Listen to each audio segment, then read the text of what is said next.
இட்லி வேண்டாம், தோசை வேண்டாம் அப்படின்னு சொன்னவங்க, எனக்கு இட்லி தான் வேணும், தோசை தான் வேணும்னு கேட்டு வாங்கி சாப்பிடுவாங்க. அதுக்கு காரணம் இந்த சட்னியோட டேஸ்ட் அந்த மாதிரி. இதுக்கு 3 பல்லரி வெங்காயம், 4 பச்சை மிளகாய், 5 தக்காளி, இந்த 3 பொருள் போதும். இதெல்லாம் வதக்கணும். அதுக்கு முன்னாடி முக்கியமாக தாளிச்சுக்கோங்க. அப்போ தான் நம்மளுக்கு பாத்திரம் கழுவுறது கொஞ்சம் குறையும். கடுகு, உளுந்து, சீரகம், காஞ்ச மிளகாய், கருவேப்பிலை போட்டு தாளித்து தனியாக எடுத்து வச்சுக்கலாம். அதே கடாயில் கொஞ்சமாக எண்ணெய் சேர்த்துட்டு வெங்காயம், பச்சை மிளகாய், தக்காளி இப்படி தான் கட் பண்ணணும்னு ரூல்ஸே கிடையாது. விருப்பப்பட்ட சைஸில் கட் பண்ணிக்கோங்க.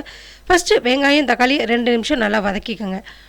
அப்புறமா இந்த சட்னிக்கு தேவையான 1 டீஸ்பூன் அளவுக்கு உப்பு சேர்த்துட்டு லைட்டாக வதக்கிட்டு கலர் மாறினதுக்கப்புறமா விருப்பப்பட்ட சைஸில் கட் பண்ண தக்காளியும் சேர்த்துட்டு தக்காளி நல்லா மசிகிற வரைக்கும் வதக்கி விட்டுக்கோங்க.